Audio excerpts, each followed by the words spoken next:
Okay, good morning. And for those who haven't been here, it looks like there's a lot of familiar faces and some new people. So for those who been here before and are here for the first time, I'm going to be offering some pointers in this guided meditation. And these are not instructions to do anything. So I'm just going to be pointing out what is. There's really going to be nothing for the thinking mind to do. There's going to be no activity that we could call meditation happening here. We're just going to be moving into presence together, just observing what is. There's many different entry points into meditation and self-inquiry. There's many paths up the mountain, but the view from the top is the same. There's many practices that lead to samadhi. So today I'm going to explore an entry point.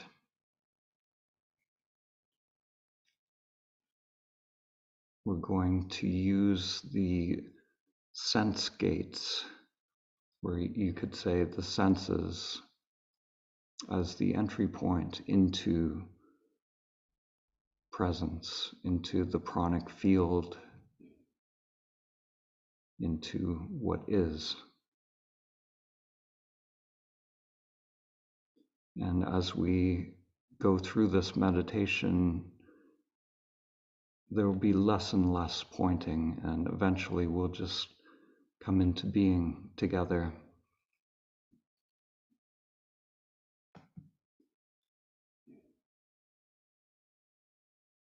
At a certain point, meditation, self-inquiry,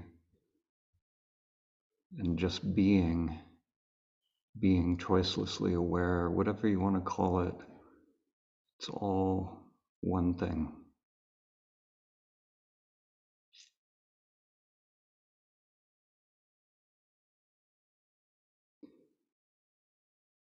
So we're going to just start with a beginner's mind. Just going to let go of any energies or momentum or doing. Let go of anything that is known.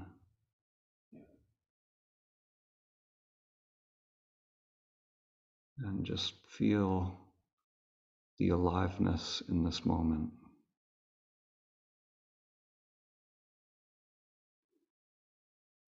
And when I say aliveness, it's not something other than what you're feeling.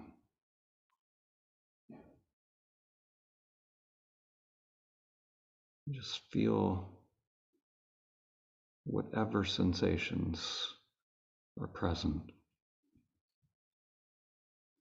We're not looking for something special or mystical. Just coming into this moment as it is.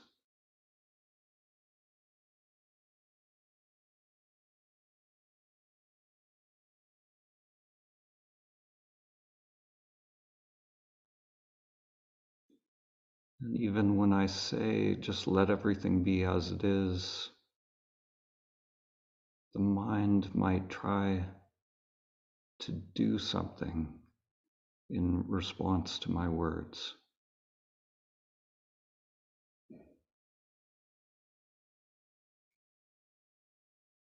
And that's okay. So we're going to even let the mind be as it is. So we're not going to push away thoughts.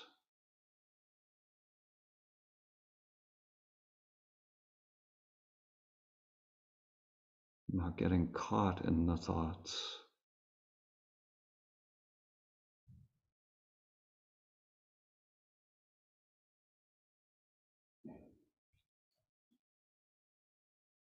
And the mind, for some, the mind may be confused about this. The mind loves to control or do something.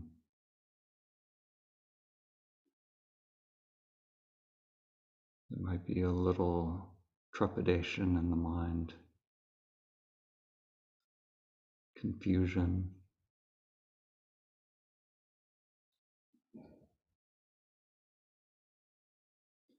And that's good. We want the mind, the conditioned mind, to be a don't know mind.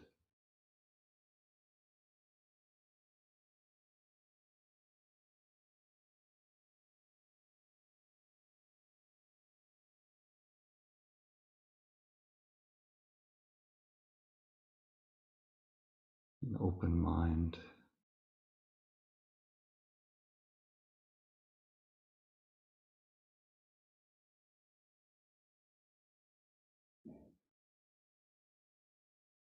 So we're not shutting down the mind, just letting it be open and sensitive to what is.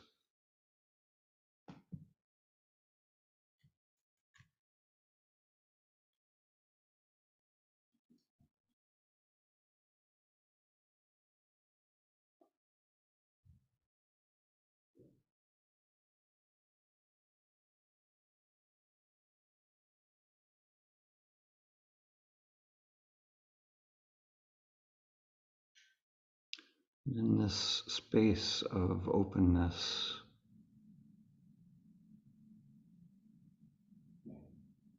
just notice the aliveness that's here.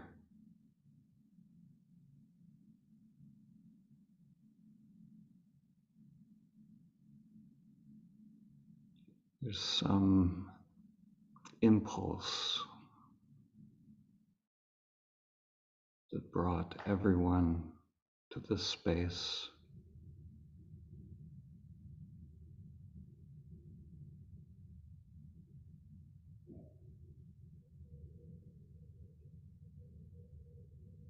You could call this a primordial impulse, or you could say a spirit, something that moves us. There's a longing or an impulse to know ourselves, to return to the source or realize union.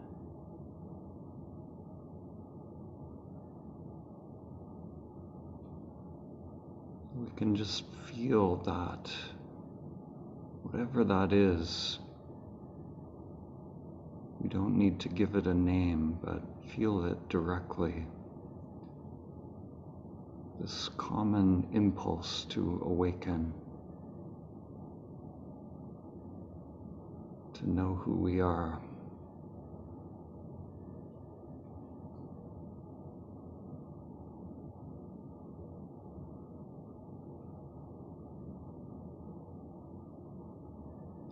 The mind feels that impulse and wants to do something. It wants to get involved with the process. But we want to just feel that directly, that animating principle.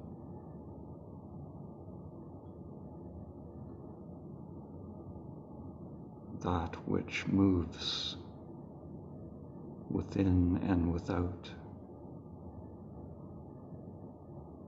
that which moves us.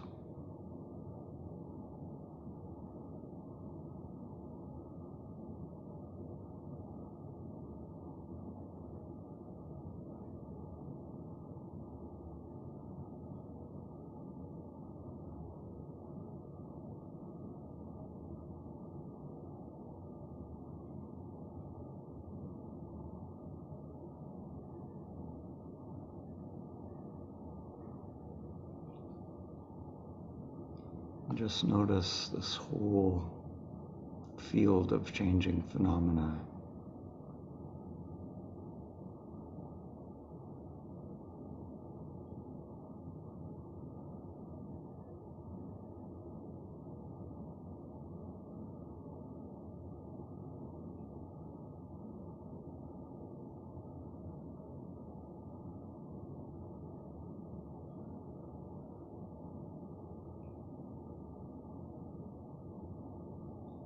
And just see what is real for you in this moment.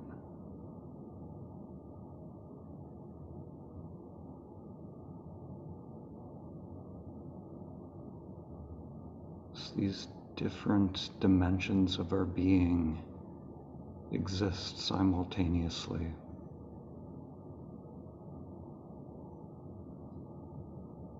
So in this moment, there may be a sense that there's a physical body here, a world outside.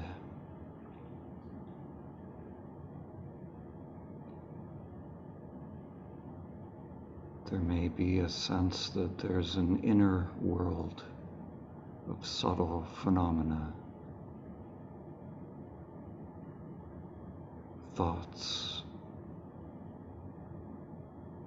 sensations, perceptions,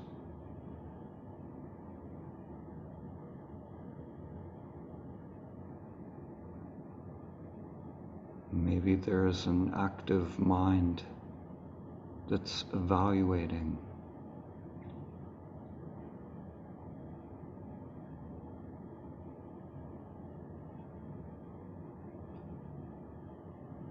Just notice all of this phenomena that's in play.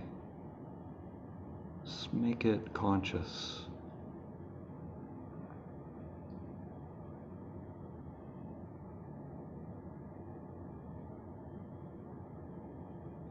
Thoughts, sensations, perceptions,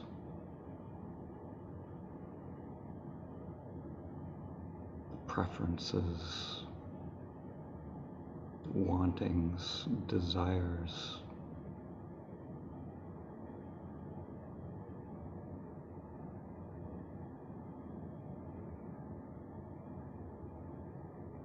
There's a part of the mind that is observing all of this.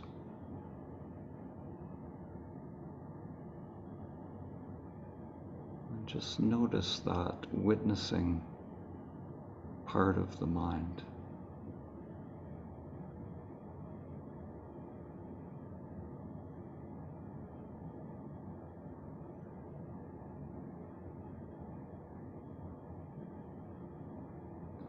Noticing the witness and what is witnessed.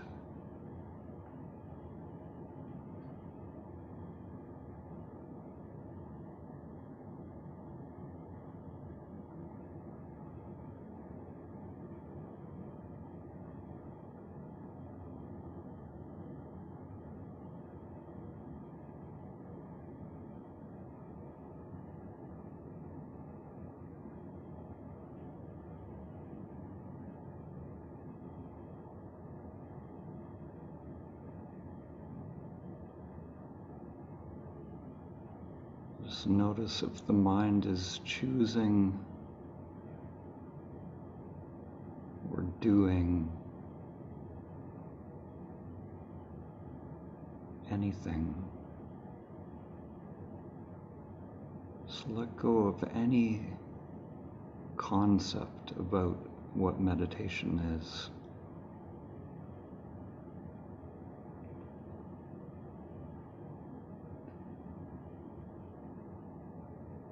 Just be with what is in this moment.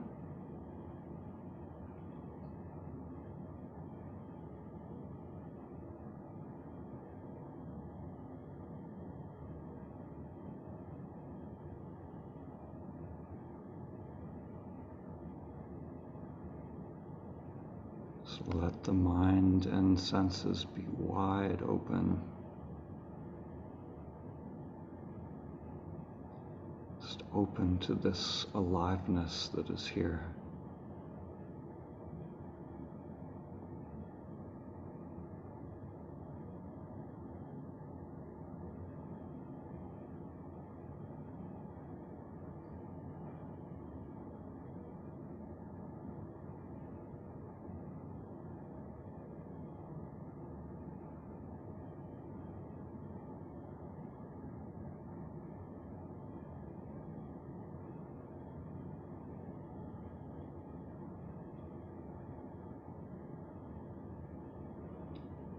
We can enter into this aliveness using any of the senses as an entry point.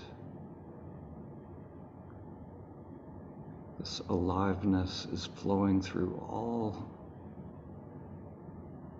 the six senses. We're including thinking as a sense.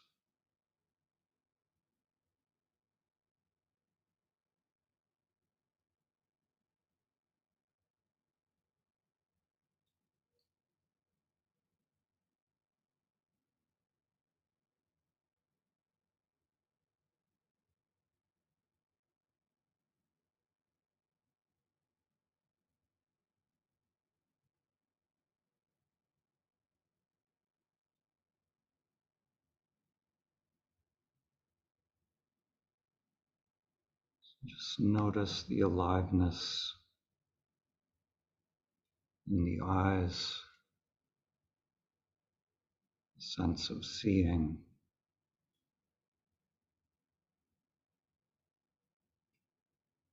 Notice the sense directly.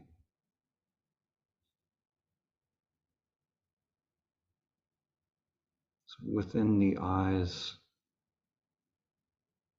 the mind often takes hold of the seeing process. It looks for things, distinguishing this and that.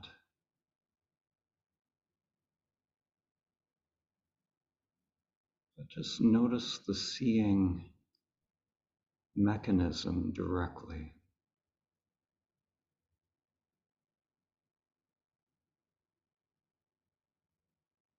Not that which the eye sees, but that by which it can see.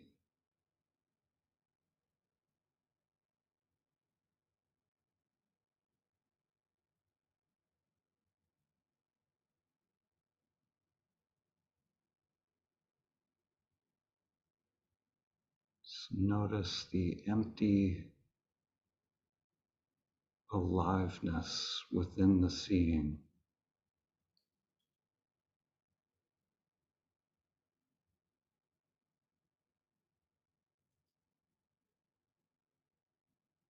Emptiness is dancing.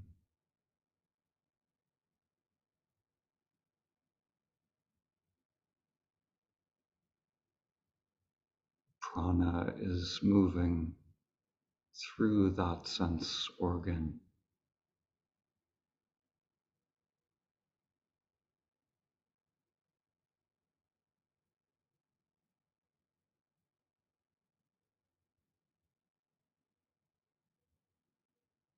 It's the same aliveness that's moving through hearing.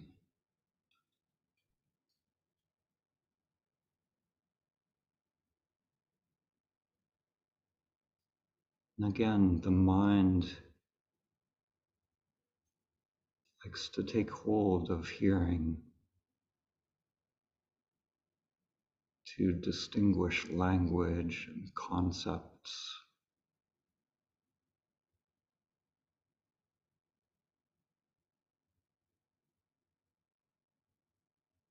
We're going to turn attention to hearing itself,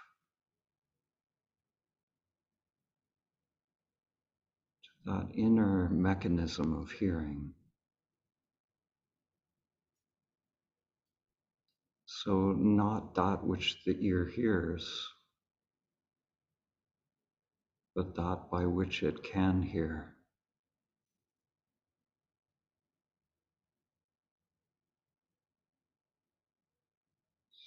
We want to go into it directly.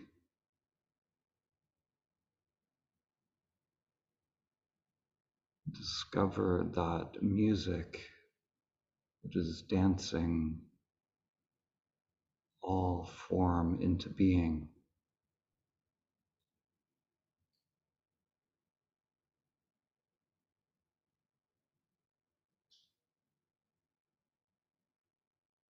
Hear that silent aliveness that is vibrating as everything.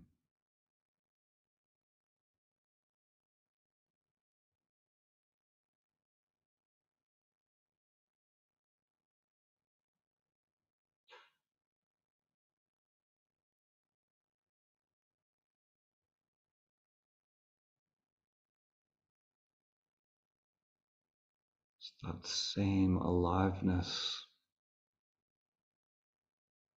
that is coursing through the body as physical sensations.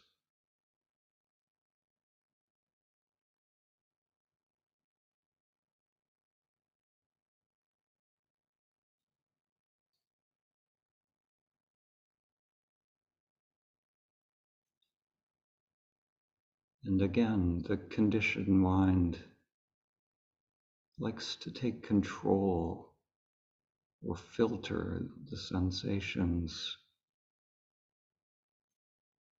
It likes to judge or evaluate one sensation as good or bad.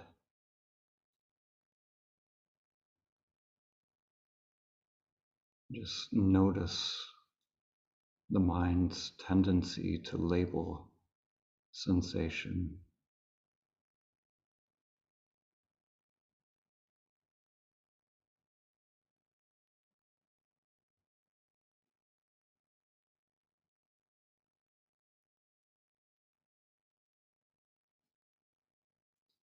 We want to observe the sensation at the subtlest level, the root level of sensation.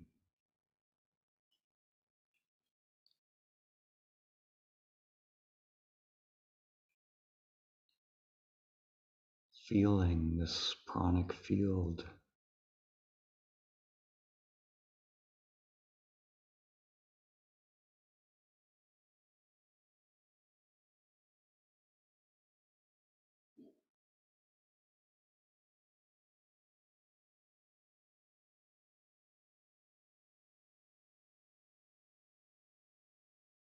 feeling is movement of sensation.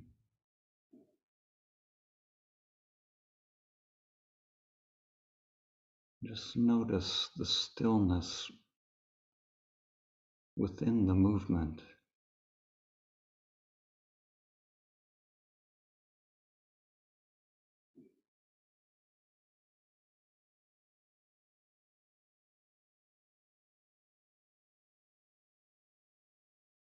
Notice that the stillness is inseparable from the movement.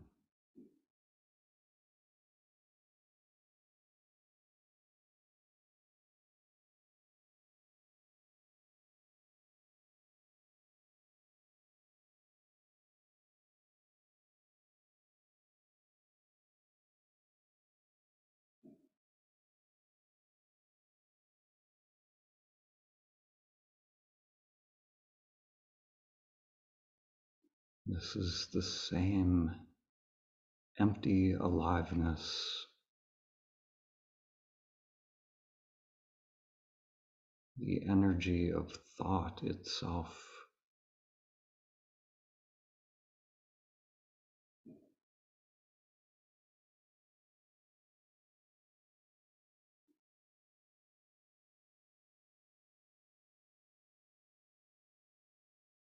Just notice the pattern of any thoughts that might be present as they arise and pass away. Just noticing the impermanence of all phenomena, all the individual thoughts,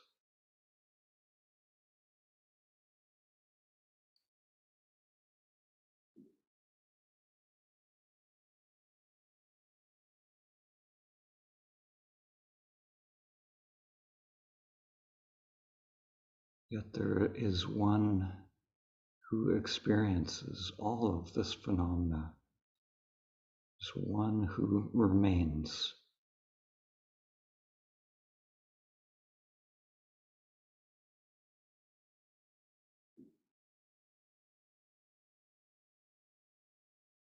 So who is it that is aware of all of this changing phenomena, this whole field of change?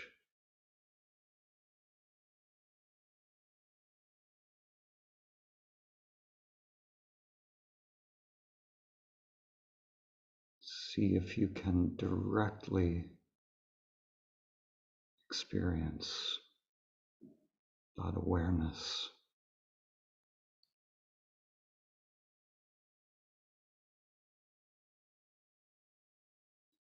Not via the mind, not via the senses, but directly.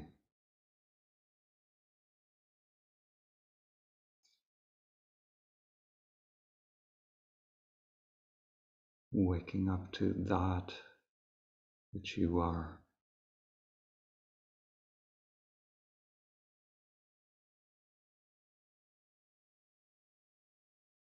This ever-present awareness.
Just abiding as this awareness.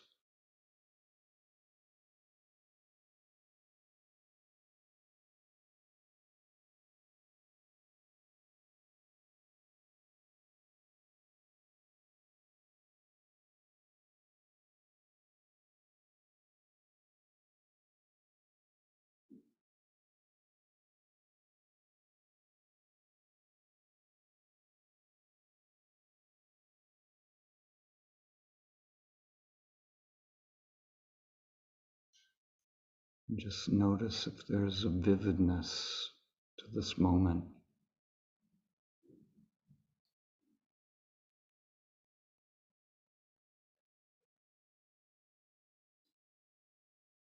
Notice if the senses are wide open, feeling aliveness directly.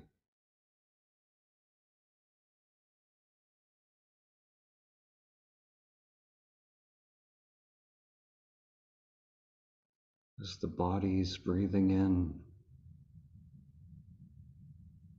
this aliveness is present throughout the body. As it breathes out,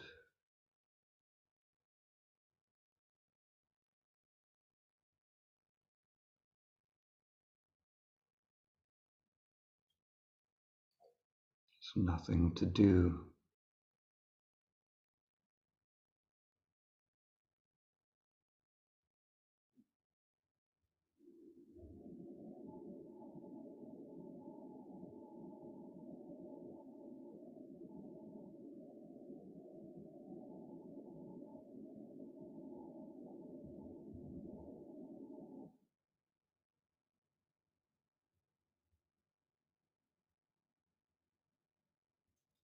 just existing, pure existence, pure feeling, without the need for filters.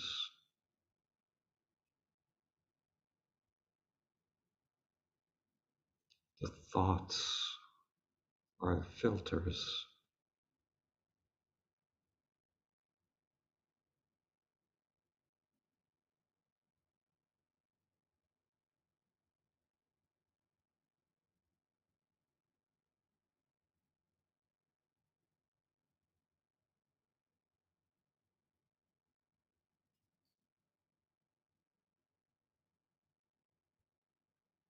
If you have discovered a place that is thoughtless, unfiltered,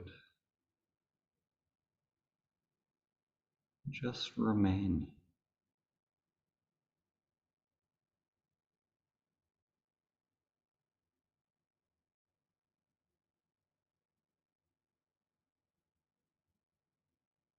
Just remain present without a meditator,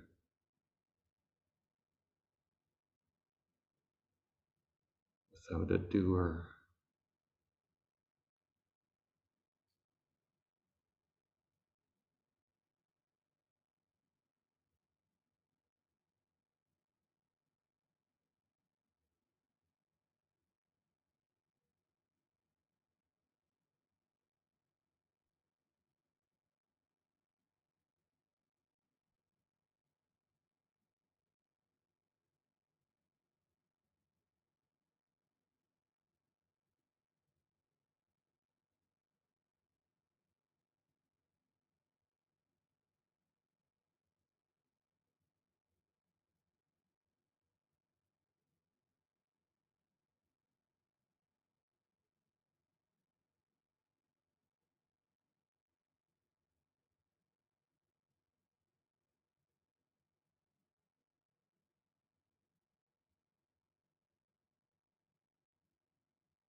Who is aware of the mind and body?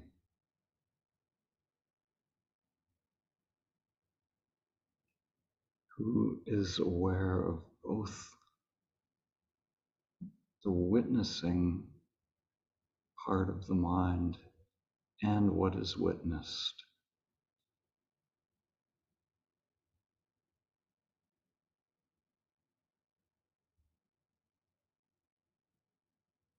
Can you directly experience that awareness that is aware of duality,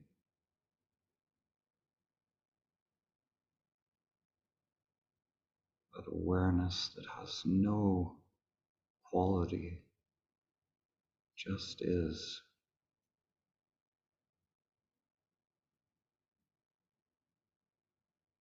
We don't need to look for that awareness,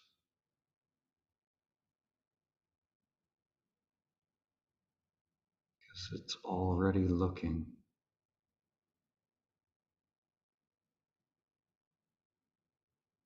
You are already here.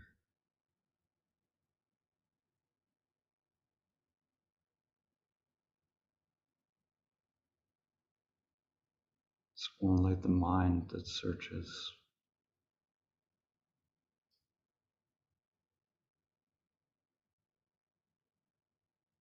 The mind searches everywhere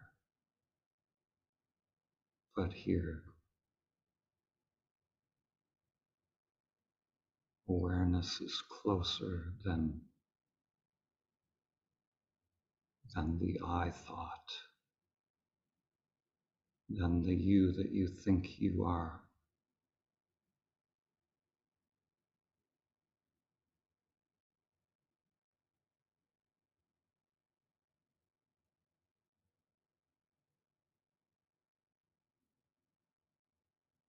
The greatest pointer is be still and know directly.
Notice if the mind is wanting or expecting something,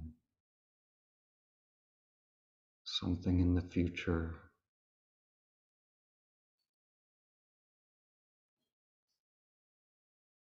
something other than what is here now in this moment.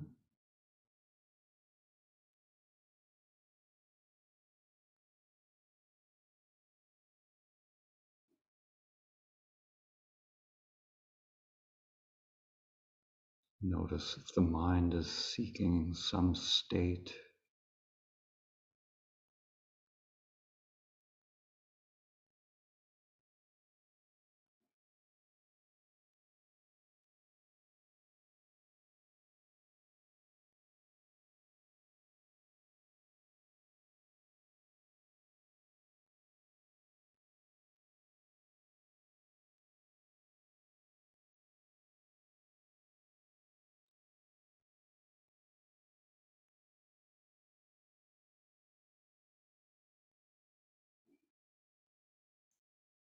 can totally Relax the mind.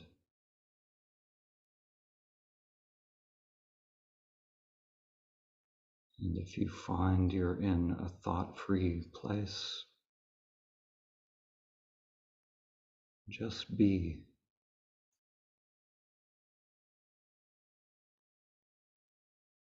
Choicelessly present.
For the last few minutes of the meditation,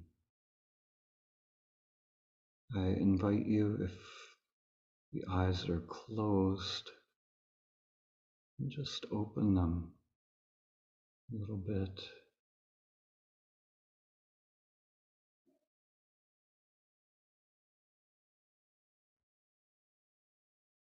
staying in presence,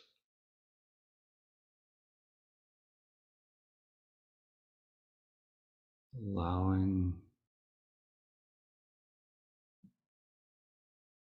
the energy to be present,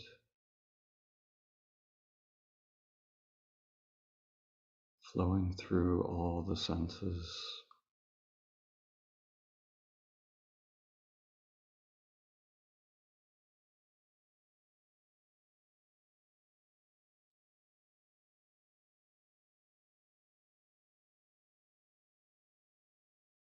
Just noticing this field of conscious energy.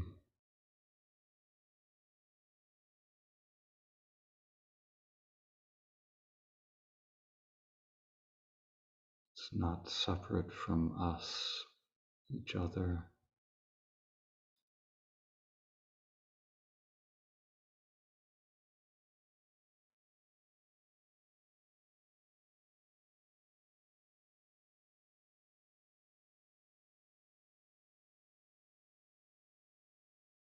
So all of these human avatars are just localizations of that consciousness.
I'm not going to end the meditation with a bell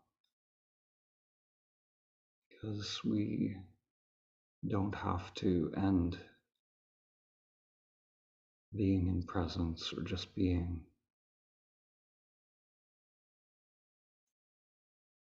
So ultimately, life is just that.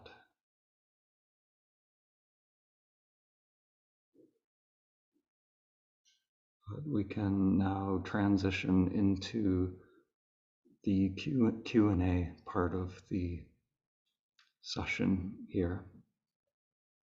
And for those who haven't been here before, this is just an opportunity to explore whatever hindrances or challenges are coming up in your practice, or whatever may be coming up on the path. And I invite you to stay in presence.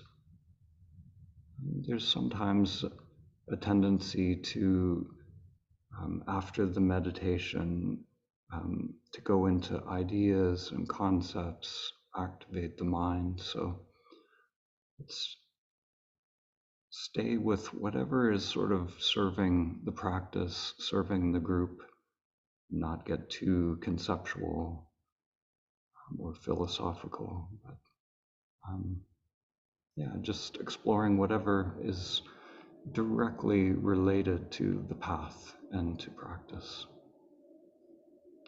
So in Zoom, there is a raise hand feature if anyone wants to connect or maybe share what's coming up in their practice.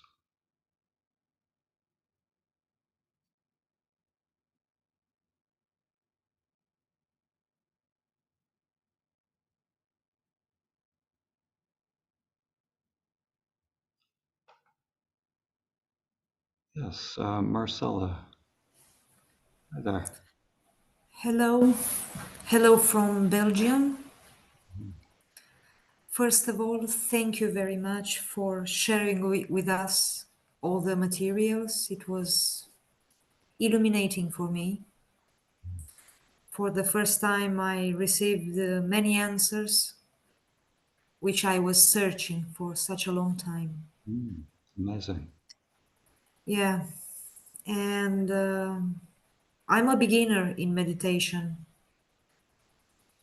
It was today was very beautiful to Mm, feel myself settled, centered, and in a kind of peace, floating mm, with a lot of light. mm. Beautiful, beautiful.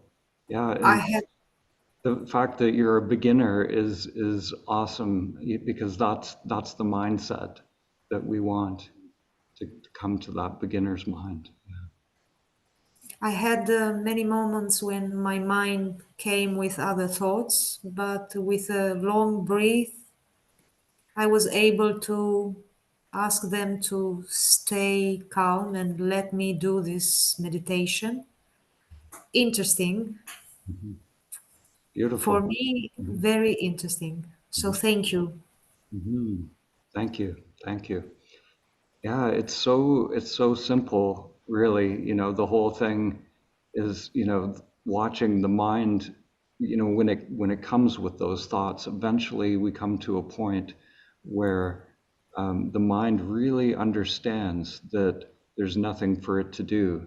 And that's when, as we go deeper into the practice, the mind will eventually settle down, and those periods of time will get longer and longer where there's just no thought, and we can just be continuously in presence. And yeah, that's it. Yeah, That's beautiful. it was very interesting to see what means really the energy of the self, Mhm. which is equilibrium and silence and peace.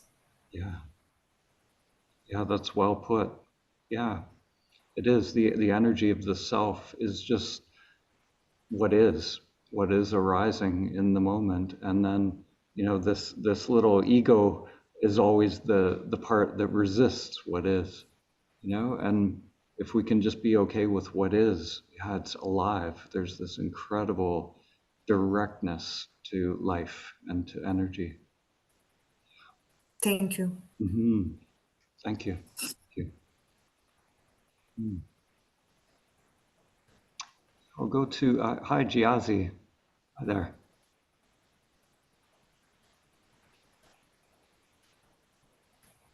Hello, Dan. Thank you so much. And hello, everybody. Happy to be here.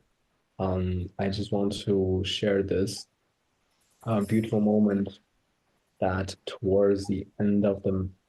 you know, towards the end of the meditation, that you're saying that look at the screen, that everyone is the localization of the consciousness, essentially. And I believe it was Jamie. Her cat was coming towards the camera, and she held her cat.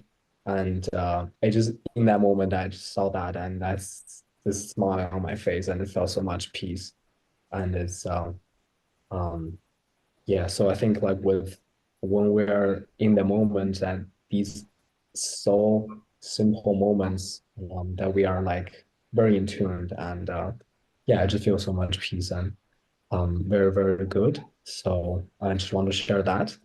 And yeah, and also one tiny thing is that I remember I believe that I emailed you then before about the podcast because I have a small podcast on the side, and I understand you've been super busy, so I just want to follow up on that. I'll email you again, and Sure. but Yeah, that's it. sure. Yeah, Yeah. I'd be happy to do a podcast. Yeah. So yeah, just feel free to send that message, and it's actually a yeah, good time now. So yeah, yeah, awesome. absolutely. So yeah, that's it. That's all I want to share, and just super happy of being here with everyone, and that's it. Yeah. Mm, beautiful. Thank you. Thank you. Cool. Thanks Thank for you. sharing that. Yeah, that's it. What comes up for me is, when we're really just open and present, whatever's happening, it's there is this sort of synchronicity, in this open mind that, and this sense that things are happening for me. It's like, a person coming towards the screen or whatever it is. It's always all happening for us. And when we open to this spaciousness of actually being present with it, then yeah, it becomes very mysterious how everything is almost symbolic or perfect in the way that it's arising. So thanks for Yes. sharing Mhm. that. Mhm. Thank you, of course. Mhm. Hi, Henry. See if you can unmute there. Hi, Dan. Hello. Yeah. Hi. Thank you for the meditation. It was wonderful. It's appreciated. I'm relatively new to this, so it's all a new experience, which is exciting and terrifying at some times at the same time. Um, my question's regarding an experience with energy. It's a feeling I get around the chest area, the center area, and it manifests as sadness or like a weight sometimes. Um, I've experienced it for long parts of my life, and since kind of delving into this journey, it comes up quite a lot in the practice. Sometimes it can be quite an emotional response or a physical response, and I'm aware the mind tends to want to connect to that and display a narrative around that emotion and feeling, which I'm very aware of. And I was just wondering if I need to do anything with that. I guess it's just kind of observing and letting it pass. But it feels like such a powerful energy. Um, I was just wondering your thoughts on that, or if there's anything that I should, be aware of further regarding that aspect. Mhm. Yeah, that's a great question. So yeah, when we start to really go deeper into the meditation, quite often there can be whatever knots are there within the self structure, within the unconscious, make themselves known. So yeah, there can, these are the samskaras or the conditioned patterns that we hold. Sometimes there can be, a story around it. There could be maybe a trauma experience, but ultimately the story doesn't matter. Sometimes we experience things that come up within the self structure, sensations, emotions, all of that. So there sometimes, we might find out what it is. Other times it can come from early childhood, like pre-verbal experiences or imprints as well. So in that case, there's no story to it. It's just energy, and it just is there. So for me, there's sort of a middle way to navigate these things. So we don't want to push them away, obviously. We want to allow everything to be as it is. And at the same time, we don't want to get too involved. Sometimes, these things can come up and the mind will generate a story and it'll say, okay, I need to open this chakra, or I need to do this or that. And then the mind has this agenda to accomplish something or do something.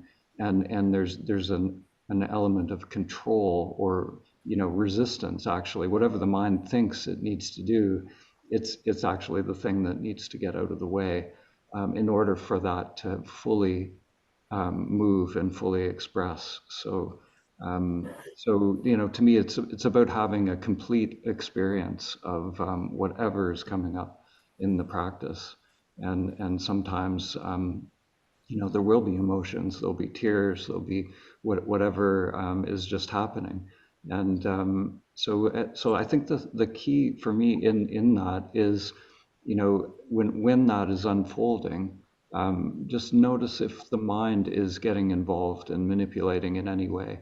And the more free we can be with just allowing and having that complete direct experience of that, the better. Thank you. It's appreciated. I think it was the biggest thing was the search for what it is. And that's the bit, by the sounds of it, I need to just release and let go, because it doesn't ultimately matter. Yeah, it really doesn't matter. People have reported in meditation retreats, huge releases, and they, quite often they'll be like, "What was that?" And we may never know. Sometimes the mind will think, "Oh, it's from a past life," or generate these stories. But what matters is that the energy moves. That's all that matters. Thank you. Thank you very much. Yeah, thank you. I'm just going to take one second to close this blind here. Just one second.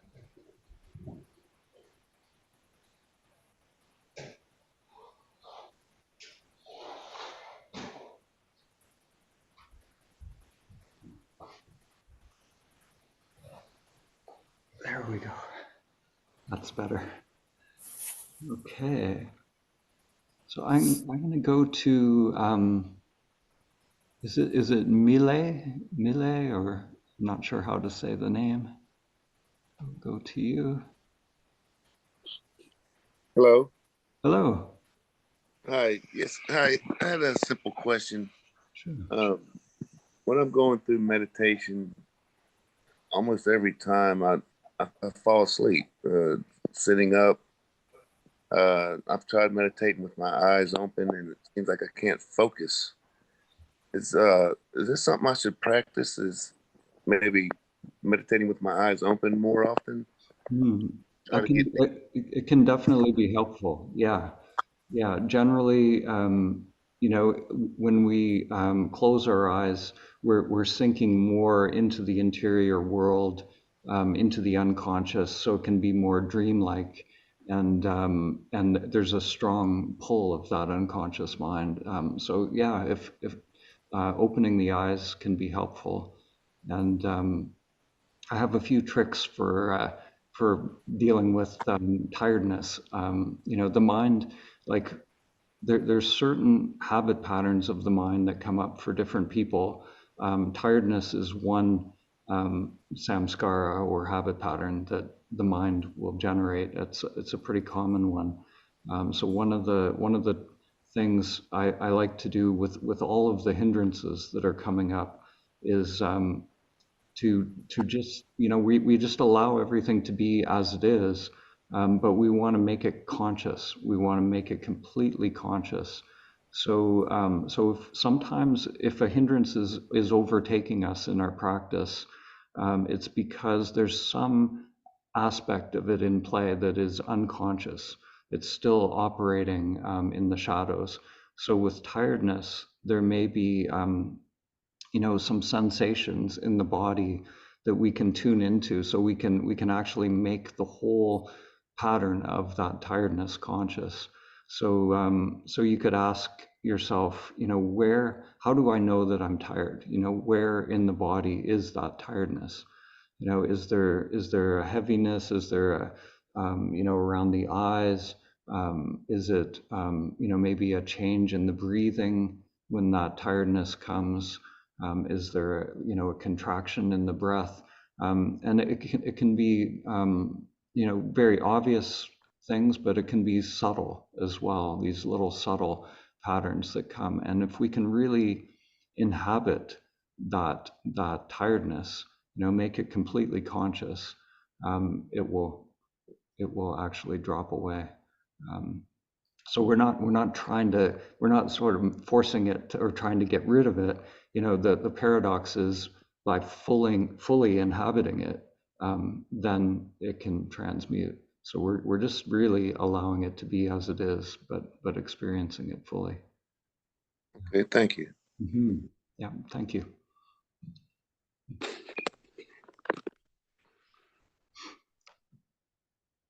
I'll go to Lori. Hi, Lori. Hey, Dan. Hey, Good to see you. good to see you. Yeah, it was really wonderful today.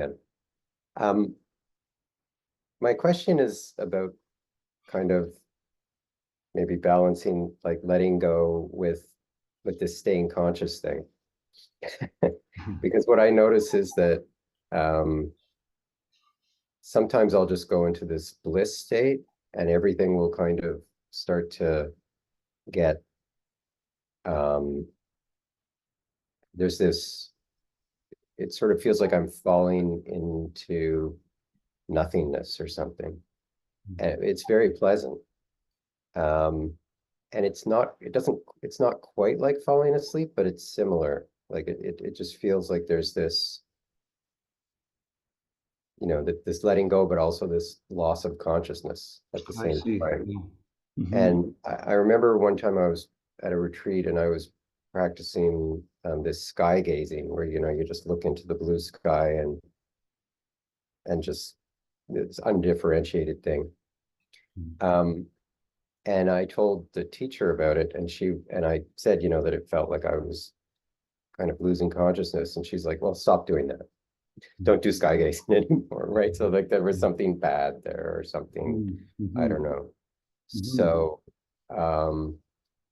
like, I'm not really sure at that point if I should be doing something like active with my intention or just this letting go into,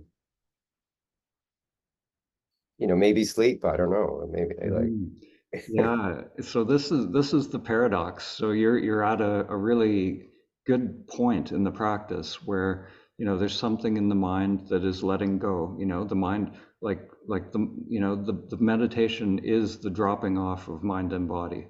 So we want the mind to let go, but at the same time, we want to recognize that awareness that is present. So we, the difference between dropping off into sleep, or just being gone, and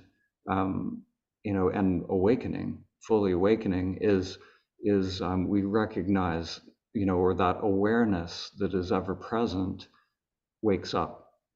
So somehow, somehow the mind can drop off, but yet we can remain. It's like Ram Dass says, be here now. We want to be here. We don't want to just go to sleep, but there's no, like the first thing you said was, how do I balance these two things? And that's the mind wanting to figure it out somehow. There's something to do to balance this.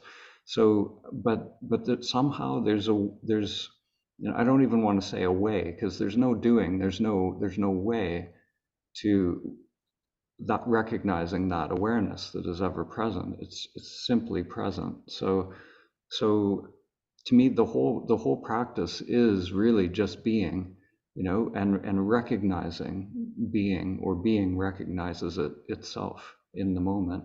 And then, these mind states, then if we're sort of grounded in that presence, that being, these mind states can come and go. So the mind can sort of drop off. It can go into you know, a more subtle state, or it can drop off entirely into like a causal state.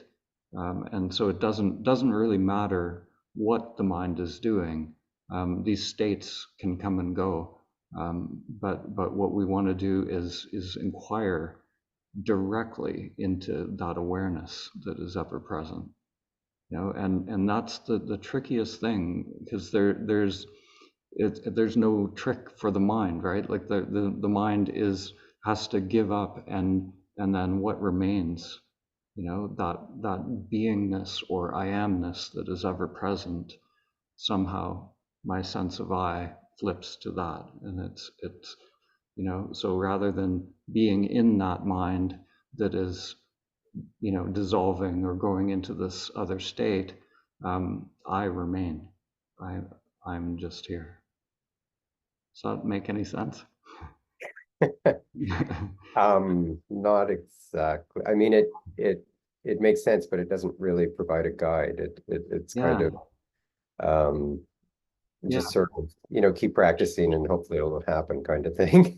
yeah. And like the pointer that your teacher gave, like it's correct, you know, like we don't want to just go, you know, into an unconscious state. We want to be completely here, completely present, but at the same time, the mind does unhook, it does surrender, it does drop and relax into an openness. So somehow it's possible to do it all, you know. It's not a doing, but you know, so it's not wrong that the mind is dropping into this relaxed state. um, you know, that's part of it. So you know, who is aware of that mind going into it, who is able to know that mind, you know. That's what we want to directly experience, that one. But that's kind of, are you saying to actually like do the inquiry when that's happening? Mm-hmm. Mm-hmm. Yeah. Yeah, yeah. So the inquiry is to, you know, the intention is to directly experience that awareness. So it's not even, you know, not even asking a question or doing something with the mind, because that'll just sort of wake up the mind, you know. But directly experience, you know, just having this intention to directly experience who is present, who's aware. Okay. And like she was actually saying like don't do that practice, right? Don't do the sky gazing. I'm not quite sure why. Mm-hmm. Mm. Yeah, well, if it's a practice, if it's a, you know, there's still, like, if you're intending to do it, you know, it's like that's the thing. There's some, if it's a practice, then there's some intention or doing there. So, you know, so you could say don't do it and don't not do it, you know, because both of those are the mind control, right? So just allow it, you know, whatever's happening, just allow it to be as it Mhm. is. Mhm. So it's not about, you know, right or wrong, or it should be happening or shouldn't, you know, whatever phenomena is unfolding in our practice is okay. You know, it's just being okay with what is. But at the same time, you know, who are you in that moment? You know, is the sense of I getting lost in that phenomena, or are you aware? Are you awareness itself? You know, you're seeing this unfolding. There's a seer or the knower of that. Mhm. Yeah. Mhm. Okay. Thanks, Dan. I also wanted to ask you just a practical question um, about your this evolve thing Yes. and kind of how that relates to um, your other stuff. Mhm. Um, Yeah. The evolve, uh, it's a 4-part workshop that'll be happening in March. And really, I'm just doing it like Bill Free and Susan and the people at Evolve. It's sort of they've sort of come into my world Like there's a whole different demographic there. They've come from sort of the Course in Miracles world. So it's just a way for me to reach other people. But it's really doing the same thing.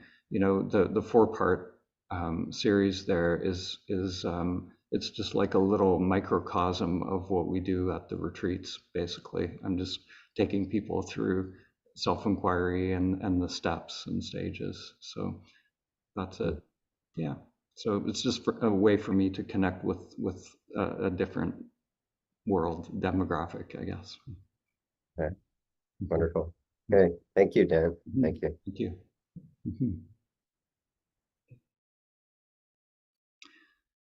Yeah, so I'll go to iPhone. There.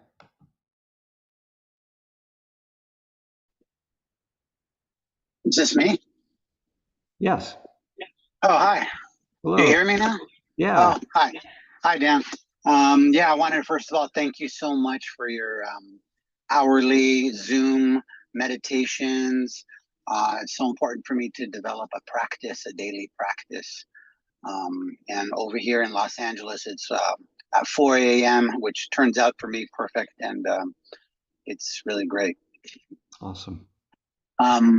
But what I wanted to say is, yeah, I like also what you said in the beginning of the today, where there are many paths, many ways to get to the same kind of goal. I find for me, I do, what I will consider active meditation, like even running can get you in that meditative state. That would be the active side. And then I find for me, it's good to have the polarity of exercise. I'll put on maybe headphones with some active chanting music, and I'll have the intention of getting into that zone. So I could do that actively, but I find it's just as important to have the stillness, the Zen type, non-moving meditative. But so I just wanted to get that out there for me. That's very important. But my question was, synchronicities where you'll think something and then it'll suddenly happen. Carl Jung talks about it a lot. And I find that happens like a lot, like almost to the fact that it's, like scary, like, oh my God, I just thought about it and then here it is.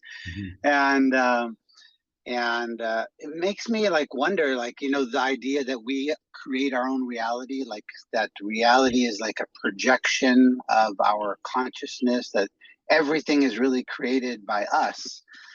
And I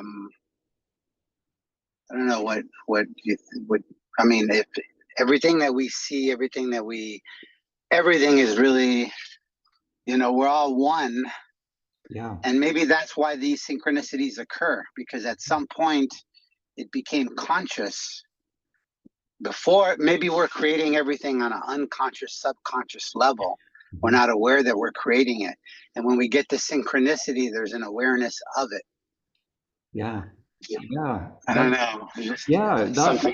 To me, when we're in a samadhi state, it becomes clear what this is, because there's a direct experience or direct knowing that it's you. So the world, this world that seems separate, it seems outside of us when we're in the dualistic state. It seems like there's a me moving through this world. But when that collapses, when in the samadhi state, then literally this world that I think I'm living in is directly experienced as me.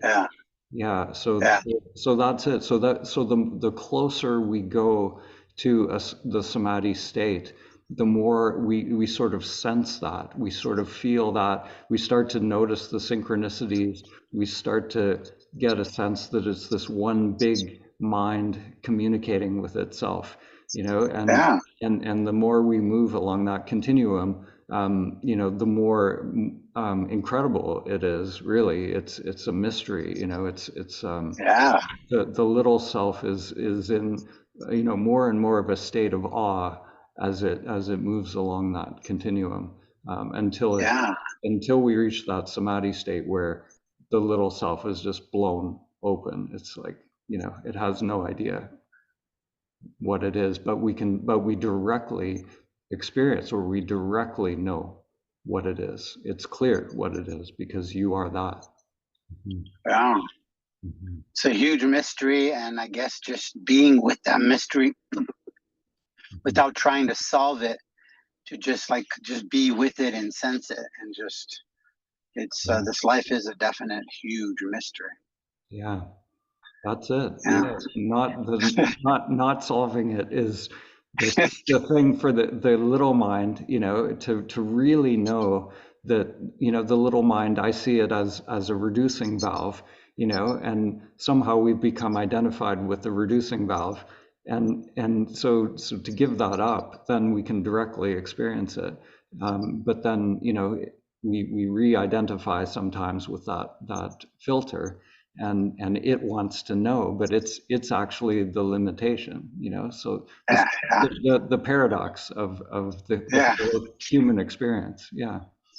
Yeah, a lot of paradoxes here for sure. Yeah. So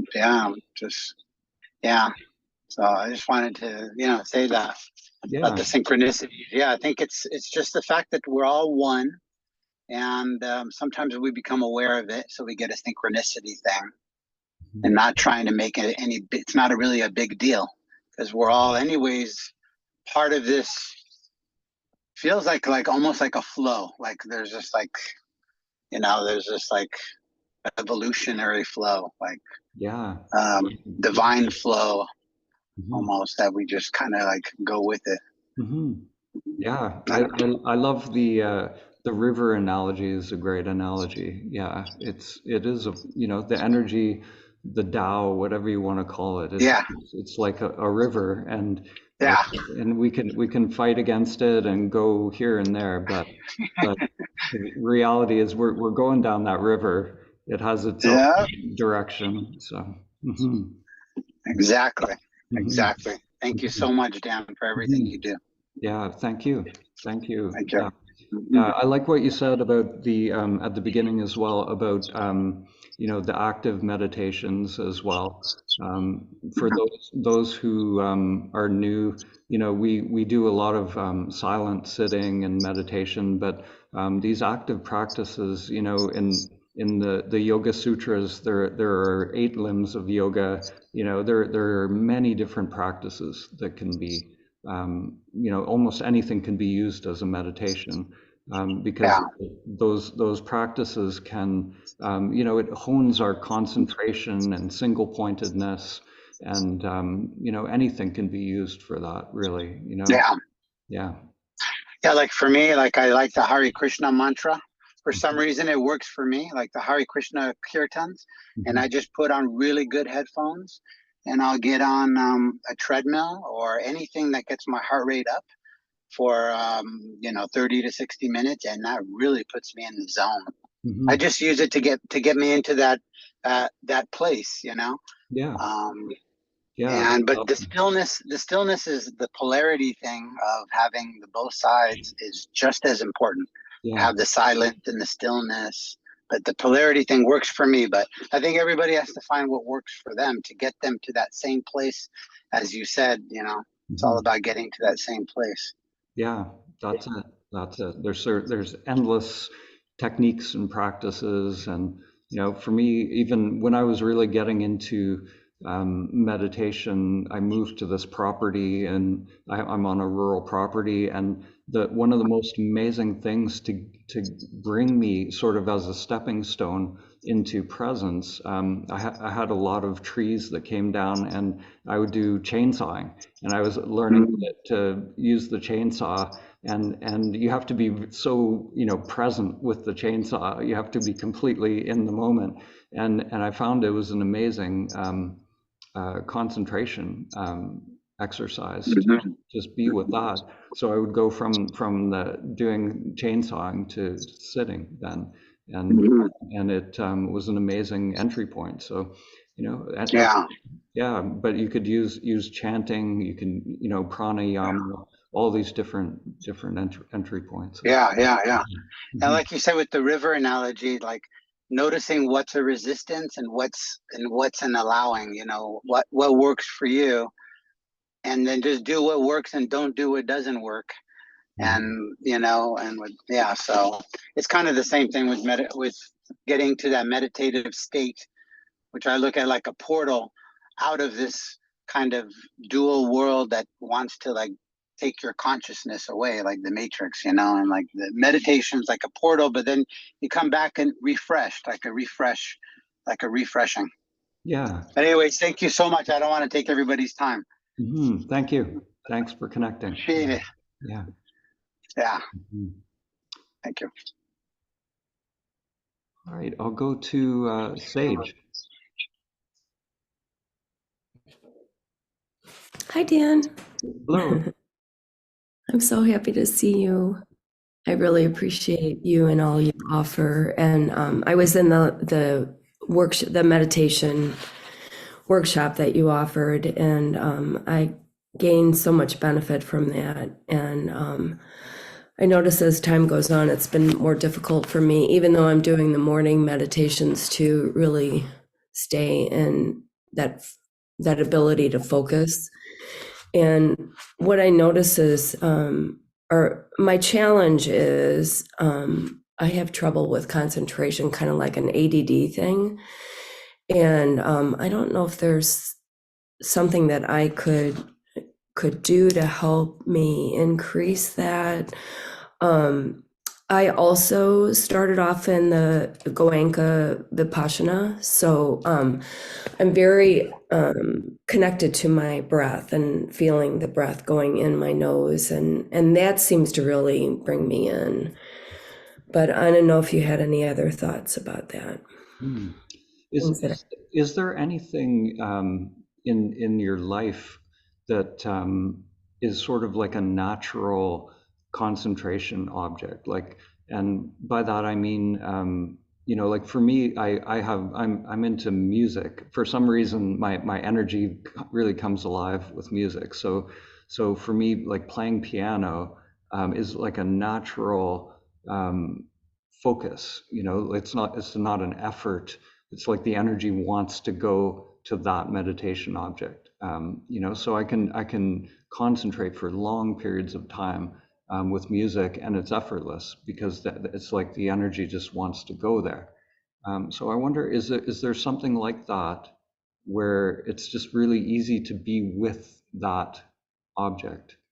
I'd say gardening, being in nature. That's But I mean, there's still that mind, the thoughts and everything going.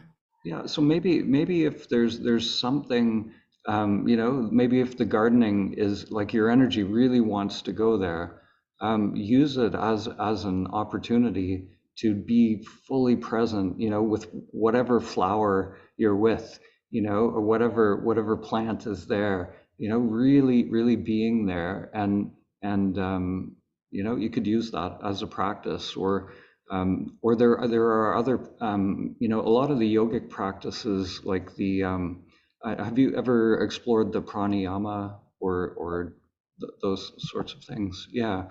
So those can really quickly cultivate, presence and single pointedness. If we could, or like my philosophy is like whatever works, if we explore all the different tools and see what's out there, and just see what works. There might be a particular form of pranayama where you can just stay with it, and that kind of merging starts to happen, or maybe chanting, maybe an exercise, a body exercise.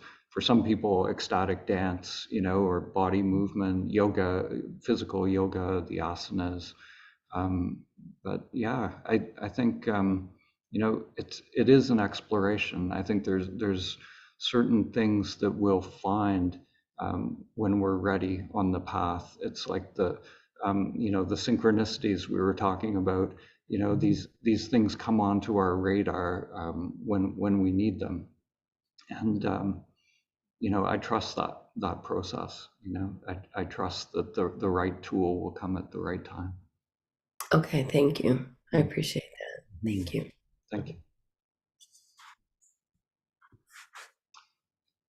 James. Hi, James. That work? Yeah, I can hear you. Okay. Yeah, I'm in California too, so it's like early. So I get up every day and I do with your meditations every day, and I do the toning every day from the 7-day retreat, and I do the night. But what's been happening is like I hear something, but there's nothing out there to hear. But it's like I only hear it coming from within. Usually when I'm meditating or something like that. But lately now, it's been like I'm reading a book about the universe or something right now, and it's like talking that there is no universe, that we created what we see here, everything. And it's like this sound or whatever it is gets more and more intense, and almost even it's not loud, but it's loud in my mind. It's not outside, it's inside. Yeah, beautiful. And Yeah. I'm not quite sure what all that's going on there with. Yeah. So I've never talked to anybody about it. yeah, so that sound, it's spoken of in many different ways in many different traditions. But yeah, it's so, today in the meditation, I was talking a little bit about how, each of the senses it can be like a gateway into the pranic field, into this vibratory field of it's all that is, the universe is that, so we can listen to that sound through our inner hearing perception, because that vibratory field is what's flowing through the senses, everything is that music, so there are different traditions, different yoga traditions, or nada yoga. They talk about, nada is the sound of the universe, the sound of Brahman, vibrating this universe into being. So if we are, we're not analyzing, we're not conceptualizing it, but we're directly experiencing it inside, then that's a gateway to this field of prana or vibration, or the om, the primordial om, whatever you want to call it. This subtle sensation and vibration is sort of the intermediary world. We have this gross physical world, then there's the subtle, and then there's also the causal, so we can observe, the awareness that is present, the knower of this vibratory field as well. And all three are existing simultaneously. This is the trinity, or the totality of all dimensions of what we are. Yeah, I'm just starting in yoga. I just started. I have there's two of us that just started. We have a private teacher, and we get an hour and a half a week, and it's like just learning this, and then just creating more and more, and it's like, and now you're creating more for us uh, to be with you, so we can learn more. And I'm very appreciative for that, because I need help, and I appreciate it, and I'm so happy and so grateful for your help, and I thank you. Thank you. Yeah, so with that field of sound or vibration, one of the most important things I find on the path, especially at the beginning, when we start to experience this different phenomena, sometimes when we really go into this field of vibration, it can be quite blissful. And I would say the most important thing that for people progressing on the path is not to have any preference of one experience over another or one state over another. We can very easily start to chase these different sensations. So it's great that you're experiencing it, but also it's going to change continuously. The deeper you go into practice, the more these different states, different phenomena will come and go, and we want to allow it to be, whatever's there, whatever's unfolding, let it be exactly as it is, without any preference of one thing over another. Thank you. Yeah, thank you. I'll go to Bridget. Hi, Bridget. Hi, Dan. Hello. Thank you so much for your service and for all of these meditations. They've helped me so much. It's really, just been really helpful for my meditation practice and my path to find your videos, specifically these that you're guiding us through. And today was super special because for whatever reason, it resonated that we were pulling together all of our, or, connecting to all of our senses. And it was really helpful when you said that our thoughts are just another form of our senses. Mm-hmm. That was like major for me today. Yeah, that's a big one. Yeah. Mm-hmm. And sound also. So kind of to piggyback on what you were saying, sound has been really powerful for me because I lucid dream, and I recognize, like, I can, in my dreams, when I'm lucid, I can like wrap my head around being able to create images in the dream. Mm-hmm. But when I create sound, it just blows my mind. Like, I'm just like, wow, we are creating, like, whether it be like a bird or the shower running. But to be able to do that in the dream, then I realized that, oh, we're doing that all the time in the waking life too. Yeah. Creating all of this. Mm-hmm. And it was through sound in my dreams that I realized that and I recognized that. Mm-hmm. So today, going through all of the senses, it was like this cacophony or this chaos of, all of the senses.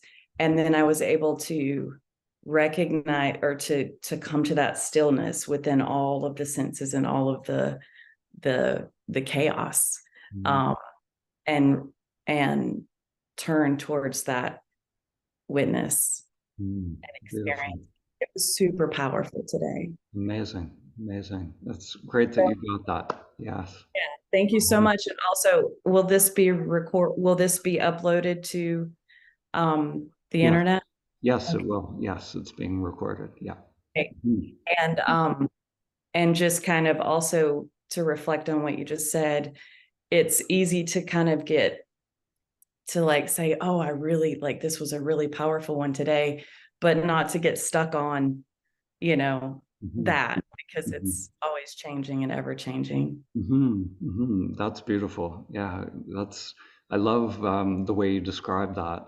And yeah, the fact that you're seeing that in dreams is amazing. So that's actually, it's difficult for some people. Some people it's intuitive, where it just happens. But to be able to see, consciously that process of how, somehow, the phenomena, sound is, or vibration or energy is creating the world that we're in. If you can see that directly, that's a beautiful place to be in your practice. Yeah.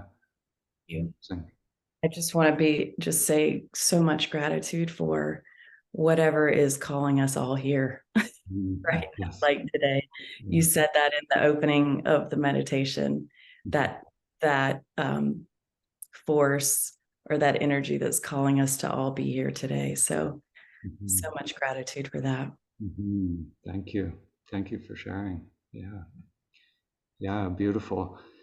I think for me, one of the things I love to explore is how these different traditions really are all kind of conveying, the ones that convey the perennial philosophy are really all conveying this same thing, and it's all pointing to what you described, this direct experience of everything is this one source, being manifested out of whatever this is. That they, in the ancient traditions, they say that prana swirls akasha into being.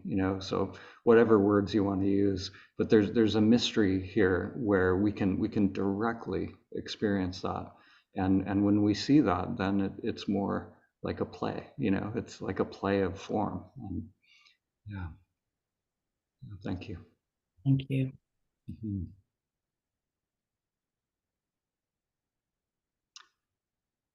I'll go to Hasim. Hello, Daniel. Hello. Thank you very much for your guidance and your sharings.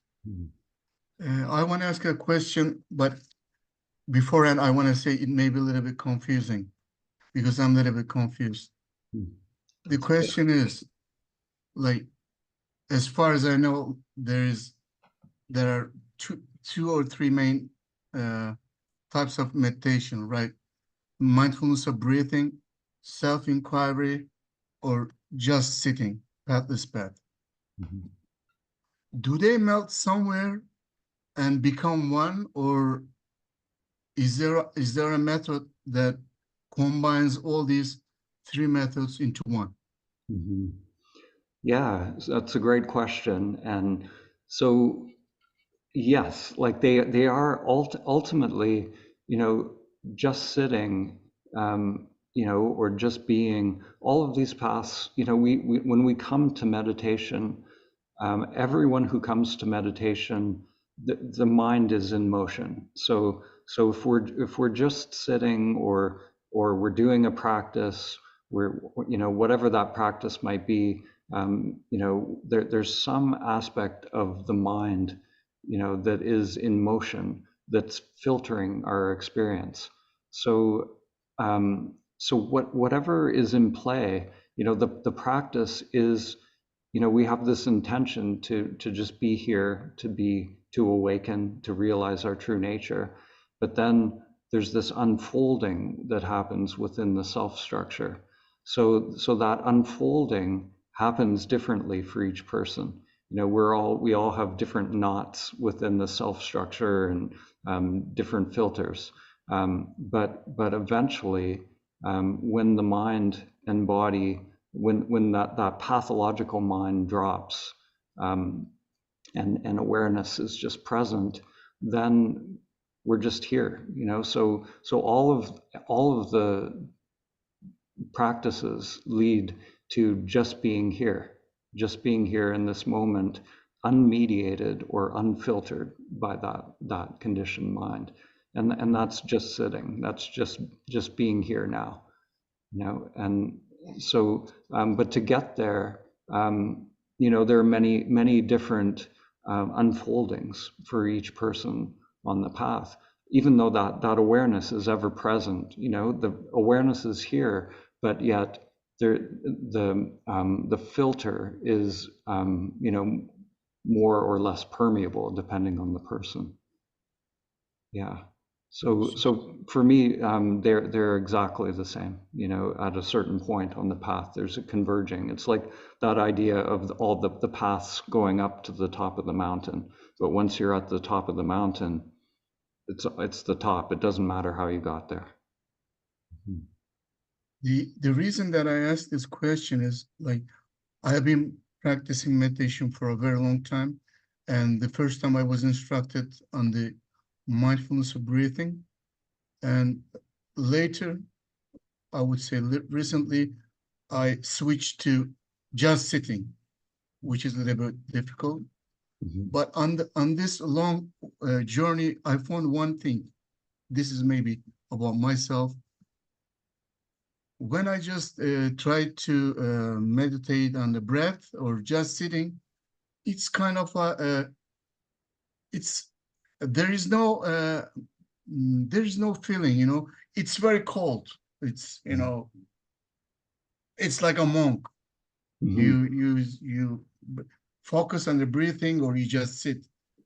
And I felt that there was something missing personally for myself. And when I discovered self-inquiry and Advaita Vedanta, it was, you know, more comforting, more warm. And I wanted to combine the self-inquiry with just sitting. So that would that be possible, or would that be too much confusing? No, to me, they are one and the same. So this is the way I would approach it. You know, the just sitting, like there's no doing, there's no activity for just sitting, you know, nothing for the mind to do, because you're just sitting, and that's all that's happening. And so the self-inquiry is actually the same thing. It's self-inquiry is just being. So and to me, true meditation is just that. It's just being here, and you already are here. You know, so there's nothing to do in that. So you know, so at the beginning of self-inquiry, we might use a mental inquiry. We might ask a question: Who am I? You know, who is here? But what we really want to come to in self-inquiry is a direct experience of that I, of who I am. So so the inquiry doesn't have to be a mental inquiry. It doesn't have to be, you know, asking a question: Who am I? We can directly notice who is here, notice that awareness directly, that is ever present. And to me, that's no different than just sitting. You know, if I'm just sitting, I'm just here. I'm just recognizing, you know, who is sitting here. You know, it's the same one that's sitting here is the same one that I'm inquiring into. You know, it's just being. Yeah. So to me, they're the same. How does that land for you? Does that make sense? Or? I think I have to digest it more, but it makes sense. Yeah. Yeah. I mean, so I think I'm not experienced as you are, so Mhm. I have some shortcomings. I have to. So I have a question for you. So when you do inquiry, what is self-inquiry for you? How would you describe self-inquiry? I mean, yeah, it's a very nice question. I asked the question, who am I? And since I cannot find an answer within myself as a male, as this person, this name, I become a little bit stuck, paralyzed. And from what I read in the books, I try to feel myself. But whatever I do, there's no relaxation. I mean, it's like a struggle, you know. One of myself asks, who am I? And the other one tries to feel the I am sense. But it's always a struggle. It's not comforting. It's not joy. Okay, that gives me a good idea. So so that struggle, yeah, so I guess you mentioned that the mind, you know, the conditioned mind comes to a point where it's like it's kind of paralyzed, right? Like it knows, you know, that the answer is not in the mind, so it can't find an answer. So that struggle is still any struggle that's happening is still that conditioned mind. You know, there's some part of the mind that it hasn't given up yet. You know, the mind, if the mind hasn't relaxed, then there's still some belief or knowing in that mind that it thinks that there's something that it still has to do. It's still part of that process. So somehow we want to convey to that mind that it can relax. You know, it doesn't have to do it. You know, it isn't the job of that mind to find an answer to who you are. It can only happen directly, not via the mind. You know, the mind actually has to surrender. It has to give up that struggle. You know, so for me, you know, it's recognizing who is struggling. You know, that mind. It's that mind that's struggling. So who are you that is aware of that mind? You know, who's aware of that mind? Sorry, when I ask the question who, it's a pronoun. So I would easily say Hashim, male, this age, this person. But I think, so the answer is easy. I mean, but this doesn't satisfy me because I knew the answer before I sit on the meditation cushion. Yeah. So the answer, any answer on the level of mind is not it. It's not satisfying. Yeah. So what you want is the direct experience of the truth of who you are. You want a direct experience of awareness. So the self-inquiry, you know, is we have an intention to directly wake up or to directly experience our true nature. And then the mind jumps in over and over. You know, the mind is always dissatisfied with what is happening in the moment, and it's this constant movement. So eventually, you know, we want to pull the plug on that mind. We want to pull the plug on that fan so that the fan will eventually slow down and allow what is always present to just reveal itself, you know, which is that awareness that's always here. You know, so we know it's good that you know that the mind will never do it. You know, it's not satisfying. All of those answers on the level of mind are not it. So we can drop that whole method of investigation, all of that, whatever the mind was doing. You know, we can let that go, and allow the mind to just relax, just be here now with what is in this moment, you know, and then, you know, who are you in this moment, you know, without the mind, if you can allow that mind, you know, so don't look for an answer to who I am with the mind, but just more directly. Yeah, I have a too much working mind. My mind works too much, so Yeah, that's why I struggle. every mind is that. Yeah. That's the trick to this is that the mind, we're so habituated to focusing on our thoughts and to solving problems with the mind. So the one thing that the mind doesn't want to do is just give up, you know, and do nothing.